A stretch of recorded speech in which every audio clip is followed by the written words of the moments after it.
3,8 FM dan pemirsa Markas TV yang setia menyaksikan kajian Masjid Al-Ihsan melalui streaming Facebook Masjid Al-Ihsan Markas Islami Kabupaten Kampar dan juga streaming YouTube, radio dan Markas TV. Malam ini kajian kita akan disampaikan oleh Al-Mukarram Al-Ustadz Dr. Haji Syahrul Aidi Ma'azad LCMA. Langsung saja kita simak dan dengarkan bersama kajian bersama Ustadz. Kepada Ustadz kami persilakan.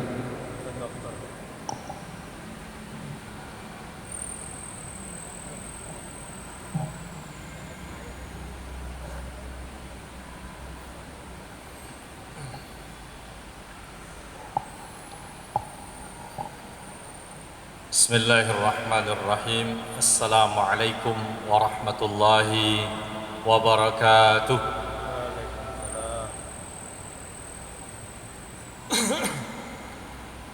Alhamdulillahi wa kafa, wassalatu wassalamu ala abdihi alladhi istafa.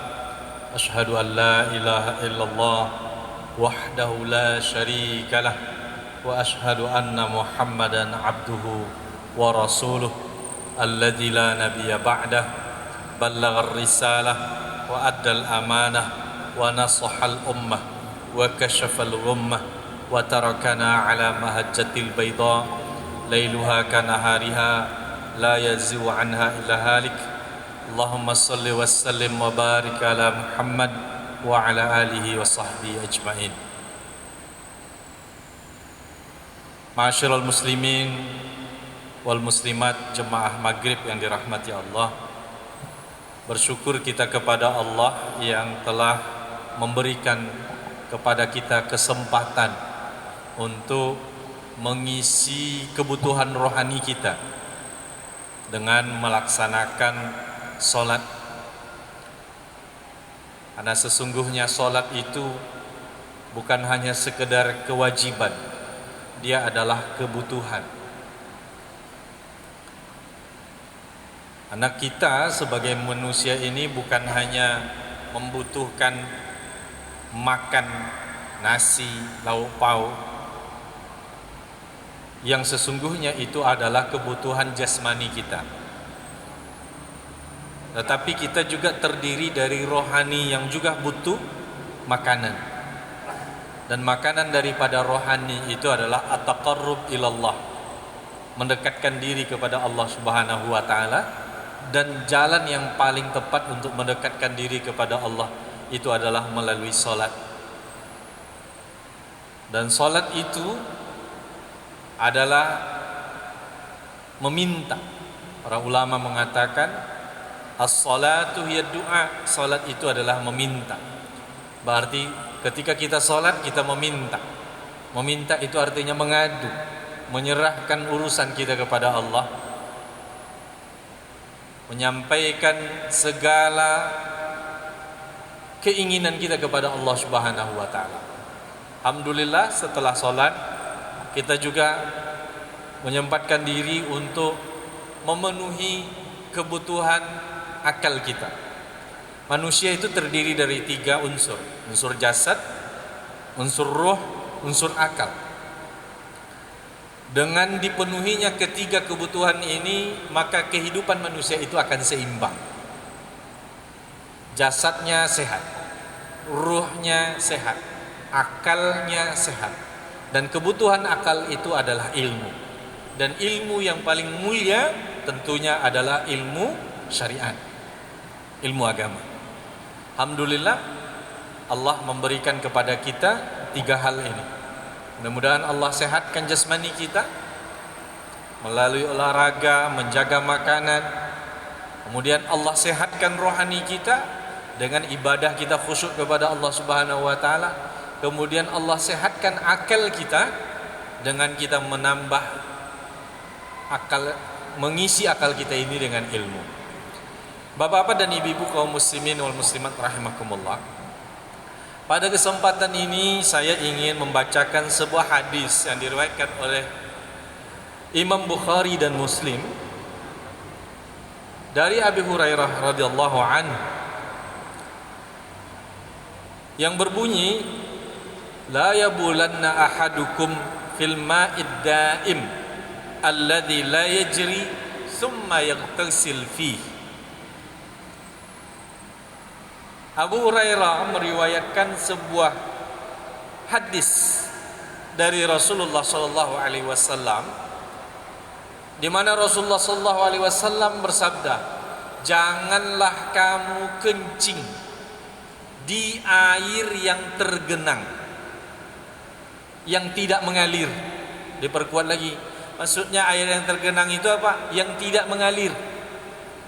Kemudian dia mandi di situ. Dalam riwayat yang ada pada Sahih Muslim,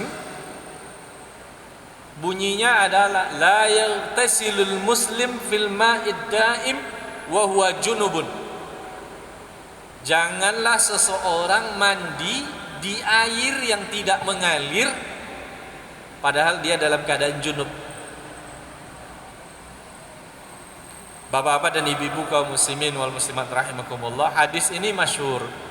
Bagi kita yang dulu mungkin di MDA ini hafal hadis ini, atau yang di pesantren hadis ini dihafal ya.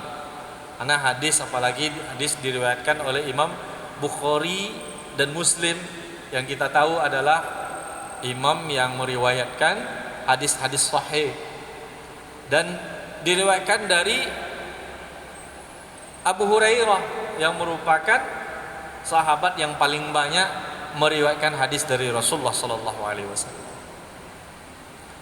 Bapak-bapak dan ibu-ibu kaum muslimin wal muslimat rahimakumullah, fikih hadis ini adalah terkait dengan permasalahan, kalau di dalam bab miyah, bab fikih itu tentang miyah. Apakah air itu suci, mensucikan, atau suci tapi tidak mensucikan, atau air itu musta'mal, atau air itu mutanajjis. Ini pembahasan. Saya tidak menyinggung dalam konteks fikihnya, karena Ustaz Mawardi sudah sangat cukup menjelaskan ini. Kalau belum selesai silakan nanti tanyakan sama Dr. Mawardi. Saya akan menyinggung dalam konteks lain tentang hadis ini. Kalau boleh dikatakan, kalau Islam memperhatikan lingkungan, maka hadis inilah diantara salah satu dasar hukumnya.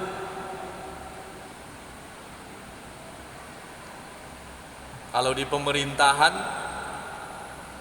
di Kabupaten Kampar ini ada namanya Dinas Lingkungan Hidup. Tugasnya adalah menjaga lingkungan kita ini, bagaimana lingkungan kita ini sehat. Bagaimana lingkungan sehat itu tidak kotor.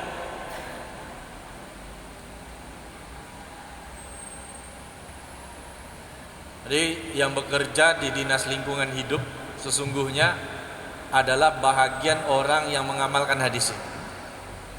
Rasulullah Shallallahu Alaihi Wasallam melarang kita untuk kencing di air yang tergenang, karena kencing itu adalah najis. Kalau kemudian kita kencing, maka min babil aula beol, pasti lebih dilarang. Efeknya apa? Kalau kita masukkan kotoran di air yang tergenang, itu akan mendatangkan bau yang tidak sedap. Dari bau itu akan mengundang lalat, mengundang macam-macam lalat, nyamuk dan segala macam. Dan itu akan membuat apa? Akan membuat lingkungan kita tidak sehat. Bapak Ibu kaum muslimin yang dirahmati Allah, kebetulan saya sekarang duduk di DPR RI itu di Komisi 5, dan salah satu mitra kerja kami adalah PU, dan salah satu bidang daripada PU itu adalah cipta karya, dan salah satu pekerjaan cipta karya itu adalah tentang bagaimana menangani lingkungan. Maka ada beberapa program yang dibuat oleh pemerintah. Kalau di desa ada namanya sanitasi desa. Memastikan di lingkungan masyarakat kita itu pembuangan air buangnya itu betul-betul ada. Bahkan kalau bisa disatukan. Kalau Bapak sekarang pergi ke Pekanbaru, di daerah Jalan Kiai Haji Ahmad Dahlan, itu kan banyak galian. Tahu itu untuk apa?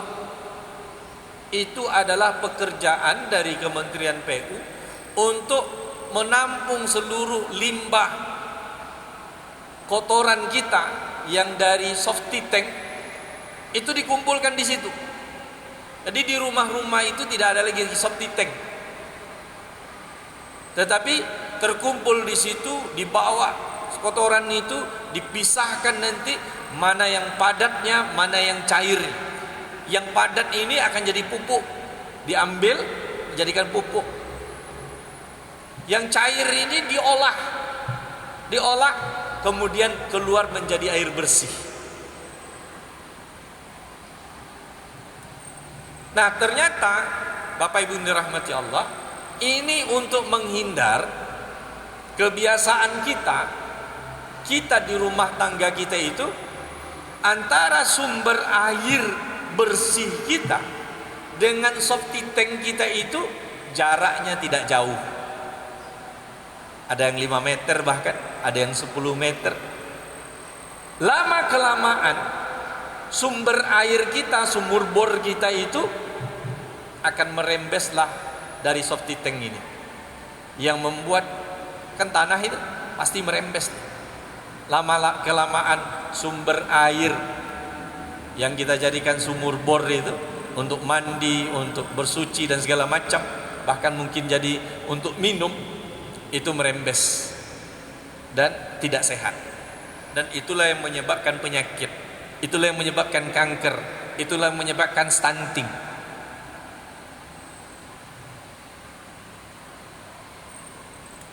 Bapak Ibu kaum muslimin wal muslimat rahimakumullah, saya dulu agak sedikit bagaimana, saya ini tamatan Timur Tengah, belajarnya fikih, belajarnya hadis, cocoknya di Komisi 8 yang membidangi agama. Begitu. Tetapi setelah saya dalami, pekerjaan PU itu ternyata ini adalah bagaimana memanis pita, bagaimana mengamalkan hadis-hadis Rasulullah. Nah, saya berkesimpulan, Islam kita, kebanyakan umat Islam ini belum mengamalkan Islamnya di bidang lingkungan. Lingkungan itu harus bersih, maka sampah tidak boleh dibuang sembarangan. Kalau tadi hadisnya adalah kencing, itu adalah perwakilan dari sesuatu yang kotor. Kalau ada air yang tergenang, jangan dikotori. Bukan hanya kencing saja dilarang kita membuangnya di sana, beol juga dilarang. Inti daripada hadis ini adalah umat Islam harus menjaga lingkungan.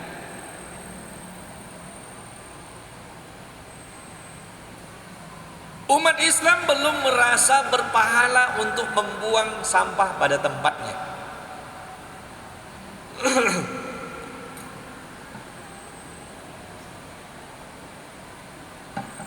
Kadang kita mempersempit sunnah Nabi itu pada urusan-urusan ibadah mahdhah. Pada sunnah Nabi itu luas.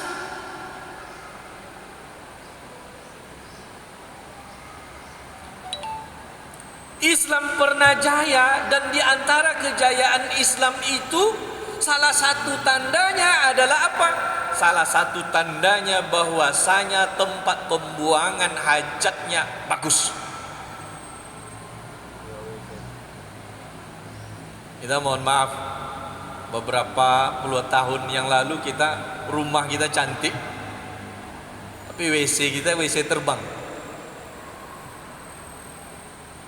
Tidak kita pikirkan, ini dibuang, ini akan menjadi tempat yang kotor. Alhamdulillah kalau sekarang kan tidak ada lagi WC terbang. Jadi inti hadis ini adalah inti hadis tentang fikih lingkungan. Lingkungan umat Islam itu harus bersih. Jangan sampai ada air yang tergenang.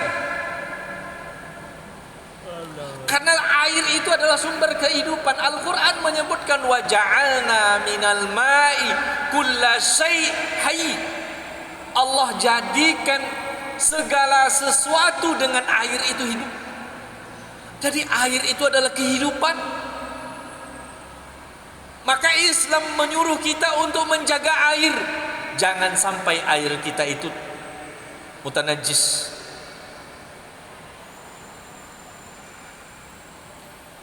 Jadi sesungguhnya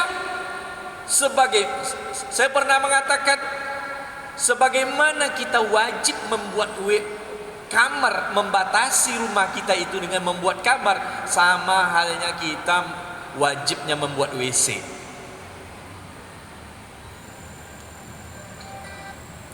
Buat WC itu kadang-kadang, mohon maaf, kalau kita mesti diperhatikan nih, WC itu selain bagaimana kita menjaga sanitasi kita, lingkungan kita, kebersihan kita, juga itu menjaga aurat. Di beberapa rumah umat Islam itu tidak terlalu diperhatikan WC-nya. Muslimin wal muslimat rahimakumullah. Nah, secara keseluruhan, secara umum, kita ini belum banyak tersampaikan hadis-hadis yang berkaitan dengan ini. Atau ada tersampaikan tetapi pemaknaannya, tafsirannya masih terbatas kepada tekstual. Maka saya katakan di sini bahwasanya kalau kita pahami lebih dalam lagi, sesungguhnya Rasulullah sedang memerintahkan umat Islam untuk menjaga lingkungannya. Jangan sampai lingkungan kita ini kotor. Jadi apa saja yang berkaitan yang akan mengotori lingkungan kita, haram hukumnya. Dan apa saja upaya bagaimana lingkungan kita bersih, itu adalah perintah Nabi.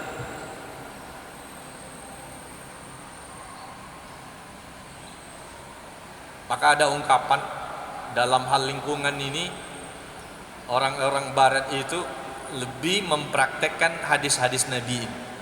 Karena mereka sangat menjaga buang sampah itu nggak sembarangan. Saya miris ketika berkunjung ke salah satu pesantren. Saya miris sekali melihat sampah berserakan. Padahal di lokalnya sedang dibahas hadis an-nazafatu minal iman. Kebersihan itu bagian dari iman. Tapi di depan matanya, maka sekarang ini kita buat bantuan sanitasi, membangun WC untuk pesantren. Nah, beberapa pesantren itu tidak memperhatikan WC. Dia lebih memperhatikan bangunan lokal. Tapi WC-nya tidak diperhatikan. Bapak-bapak dan ibu-ibu kaum muslimin wal muslimat rahimakumullah. Jadi apa saja yang membuat lingkungan kotor haram hukumnya. Apa contohnya? Bapak ibu yang dirahmati Allah. Saya di antara tugas-tugas saya ini adalah membersihkan drainase.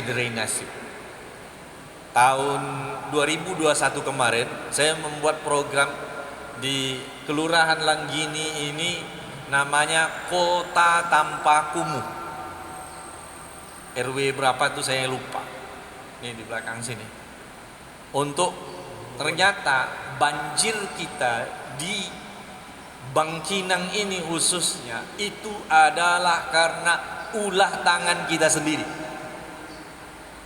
Di antaranya apa? Kita membuang sampah di drainase kita. Itu satu. Yang kedua, yang membuat rusak lingkungan kita ketika kita depan rumah kita drainase, kita bangun jembatan ke rumah kita itu tanpa memperhatikan dan mempertimbangkan bagaimana air lewat di bawah, masuk ke bawah.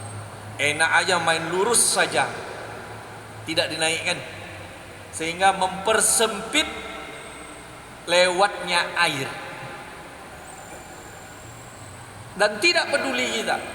Kadang-kadang mal yang dibuat untuk apa itu tidak perhatikan. Mal itu berserakan jatuh ke bawah, dan itu tidak ada yang peduli.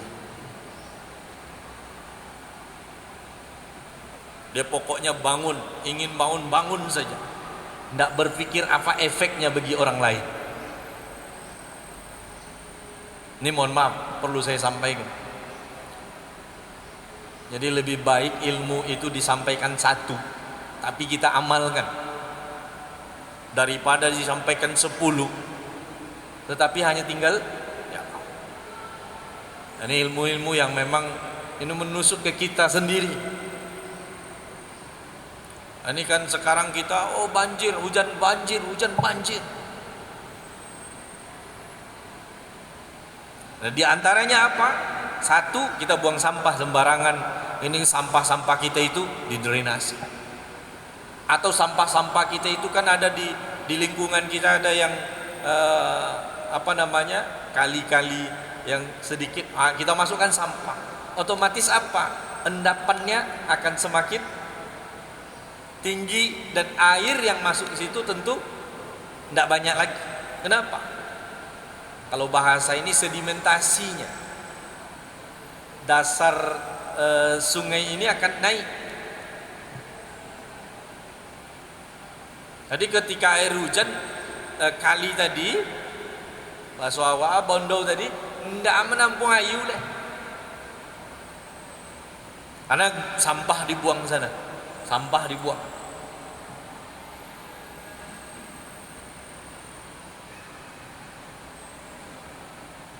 Nah, saya lihat di antaranya kemarin kita buat programnya itu ada sekitar 1 miliar. Alhamdulillah itu sudah mengurangi banjir di beberapa rumah. Insya Allah di tahun ini 2 kelurahan ini akan kita masukkan juga program Kota Tanpa Kumuh ini, yang sesuai dengan kewenangan kami di APBN.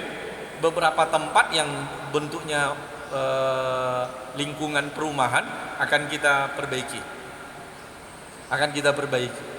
Tapi saya berkesimpulan, di antara kesimpulannya, kita belum mempraktekkan Islam itu di lingkungan kita. Sampah kita buang sembarangan, kemudian kita membangun tanpa memperhatikan. Rasulullah kan ada hadisnya, al-imanu bid'u wa sittuna syu'bah. Iman itu ada 60-an cabangnya.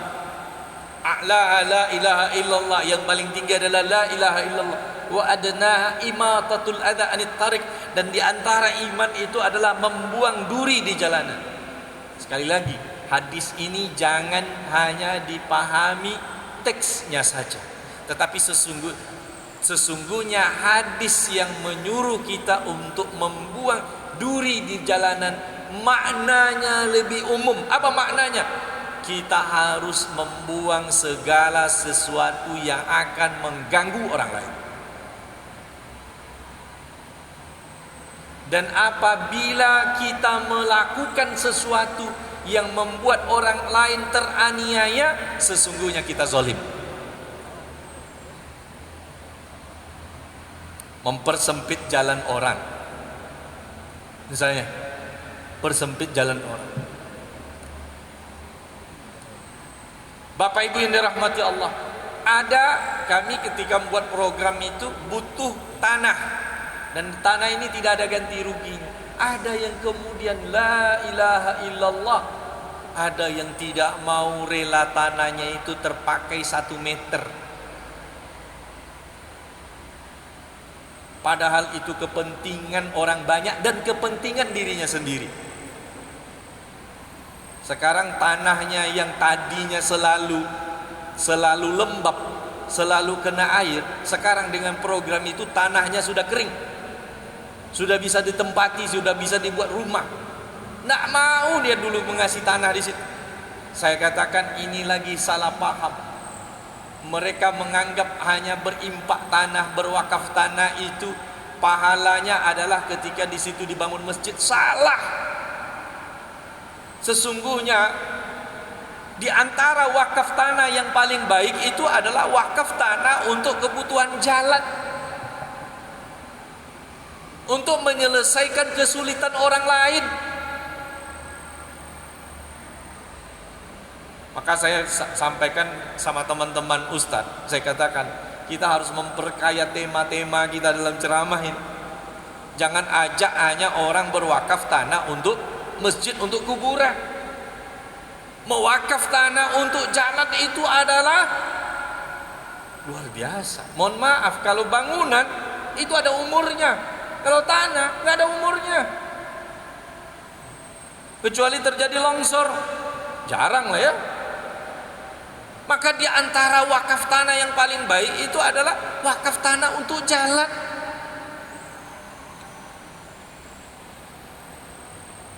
Dan di antara wakaf yang paling baik itu juga adalah wakaf untuk air. Seorang sahabat yang datang kepada Rasulullah, "Ya Rasulullah, ibuku meninggal. Apakah sedekah yang paling baik untuk ibuku?" Kata Rasulullah adalah gali sumur dan bersedekahlah atas nama ibumu. Karena yang dibutuhkan masyarakat saat itu adalah air. Jadi kalau di sini sudah ada masjid, sini sudah ada masjid, jangan memaksakan diri kemudian kita wakaf tanah tapi harus bangun masjid. Salah. Air masjid kita banyak yang tidak fungsional. Bapak-bapak dan ibu-ibu kaum muslimin wal muslimat rahimakumullah. Di hadis ini sangat memperhatikan lingkungan. Dan di antara kesalahan kita juga adalah bahwasanya kita belum mengamalkan apa yang dikatakan oleh Rasulullah, "Man sanna sunnatan hasanatan falahu ajruha wa ajru man amila biha." Barang siapa yang berinisiatif melakukan sebuah kebaikan kemudian diikuti oleh orang lain, maka sesungguhnya dia mendapatkan pahala dan pahala dari kegiatan orang lain. Kita misalnya, saya melihat jalan-jalan kita rusak. Sebetulnya harusnya rusaknya tidak separah itu, tetapi karena tidak berinisiatif untuk menyelesaikan di awal. Jalan sudah dibangun, setelah itu hujan, ada air yang tergenang di jalan itu di beberapa titik. Yang air ini sebetulnya itu bisa mengalir, hanya saja terhambat sedikit oleh pasir di tepi jalan. Kalaulah ada yang berinisiatif turun tangan untuk mengalirkan air, jalan tidak akan rusak.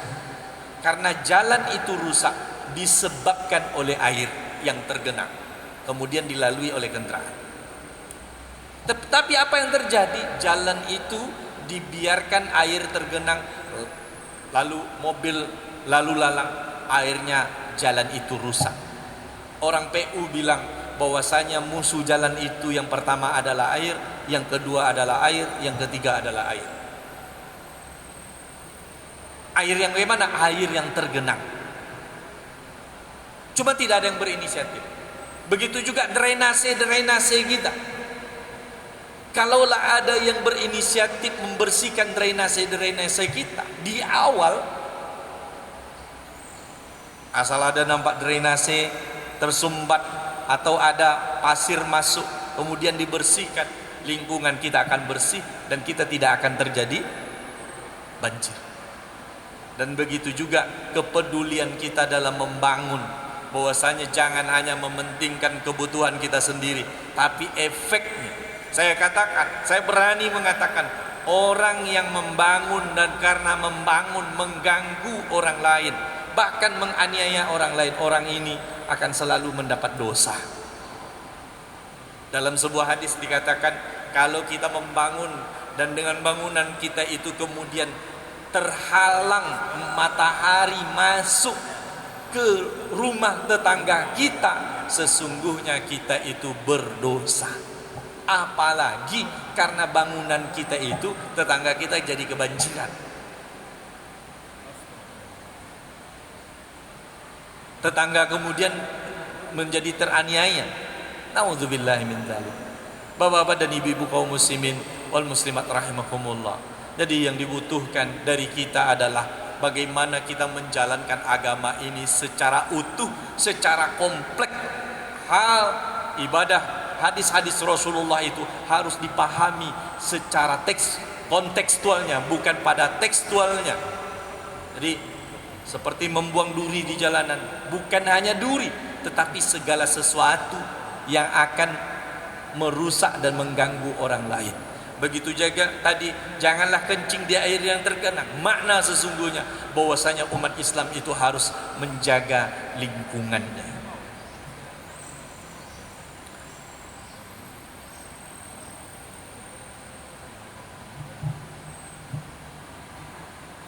Bapak-bapak dan ibu-ibu kaum muslimin wal muslimat rahimakumullah.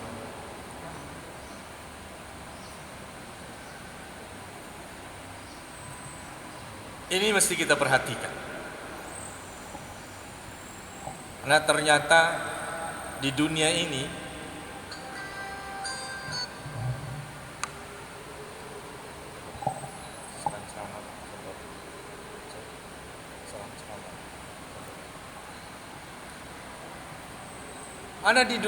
ternyata Indonesia ini termasuk 10 besar yang tidak memperhatikan lingkungan, kesehatan lingkungan.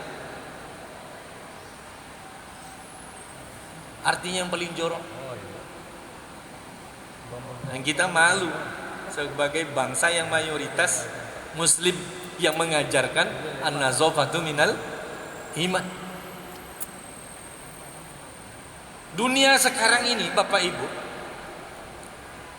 maka kalau kita belanja di Jakarta sekarang, orang tidak lagi menggunakan kantong aswai.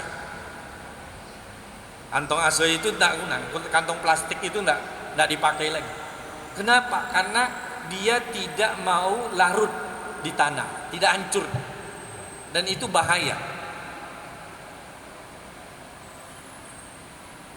Dan itu Bapak Ibu dirahmati Allah, saya menyampaikan ahli kesehatan, di antara penyebab kanker kita, kanker itu adalah ketika kita menaruh makanan di plastik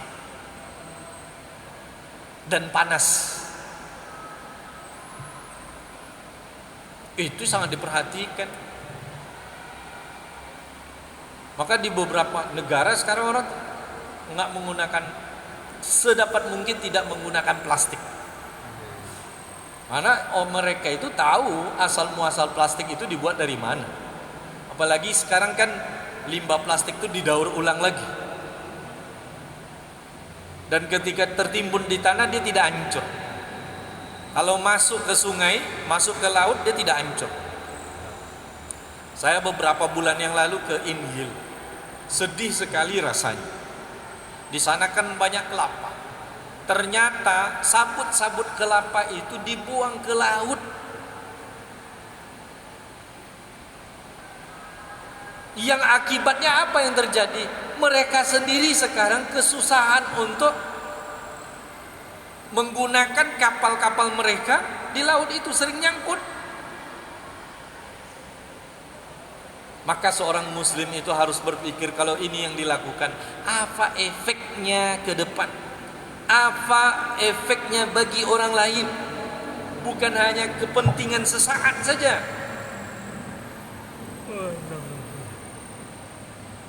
Dan ingat, segala sesuatu yang membuat orang lain teraniaya, hukumnya berdosa. Dalam hadis Rasulullah mengatakan, Al-muslimu man salimal muslimuna min lisanihi wa yadihi. Seorang muslim yang sesungguhnya itu adalah orang yang mampu menyelamatkan, ingat, mampu menyelamatkan muslim lainnya dari ulah tangannya dan dari ulah lidahnya. Ingat, tangan kita bukan hanya dengan menampar, tetapi membuang sesuatu atau menaruh sesuatu atau mengerjakan sesuatu atau membangun sesuatu yang membuat orang lain teraniaya, terganggu.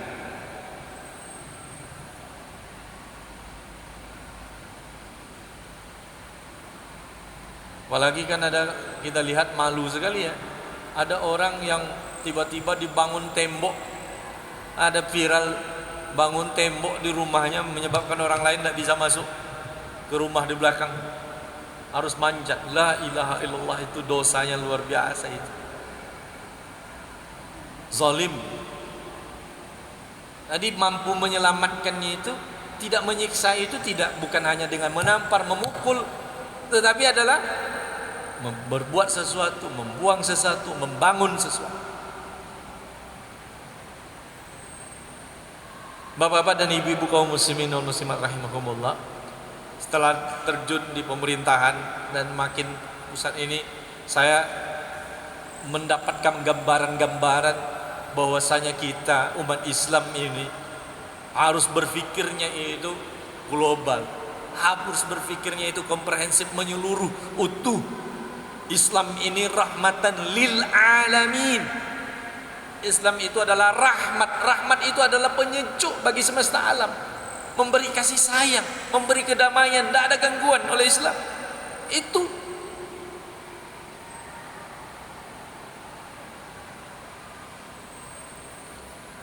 Bapak Ibu hadirin yang dirahmati Allah, dan perhatian dunia bukan hanya dunia Islam, perhatian dunia secara umum tentang lingkungan ini besar. Kalau sekarang kita dilarang untuk menebang pohon, itu ada hadisnya Pak. Kita tidak boleh sembarang menebang pohon. Makanya jangankan dalam waktu damai, dalam waktu perang saja ada hadis yang melarang kita yang saat berperang itu menebang pohon kalau tidak dibutuhkan. Sekarang kita banjir, terjadi banjir bandang dan seterusnya. Itu akibat kita. Oleh karena itu sekali lagi mari kita pahami Islam ini secara utuh, secara menyeluruh, komprehensif, dan coba kita amalkan dalam kehidupan kita sehari-hari. Subhanakallahumma wa bihamdik, asyhadu an la ilaha illa anta, astaghfiruka wa atubu ilaik. Assalamualaikum warahmatullahi wabarakatuh.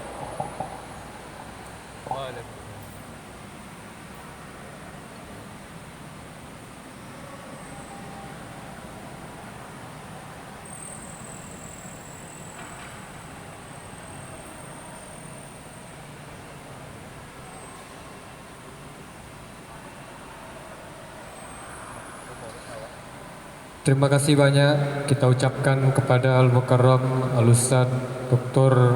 Haji Syahrul Aidi Ma'azad LCMA yang telah menyampaikan kepada kita beberapa ilmu yang mudah-mudahan dapat menyadarkan kita kembali, terutama dalam memperbaiki lingkungan kita. Sebagaimana tadi yang telah disampaikan Al-Ustaz, ternyata kita termasuk 10 negara yang tidak memperhatikan lingkungan. InsyaAllah setelah ini setidaknya di lingkungan kita perbaiki diri kita dan menjadi inisiator yang bergerak membersihkan dan memperbaiki lingkungannya dari ketidakbaikan. Baik, demikian saja kajian kita pada malam hari ini. Kita tutup kajian kita dengan hamdalah, alhamdulillahirabbil alamin, dan doa kafaratul majlis. Subhanakallahumma rabbana wa bihamdika asyhadu an la ilaha illa anta astaghfiruka wa atubu ilaik. Akhirul kalam, billahi taufiq wal hidayah. Assalamualaikum warahmatullahi wabarakatuh.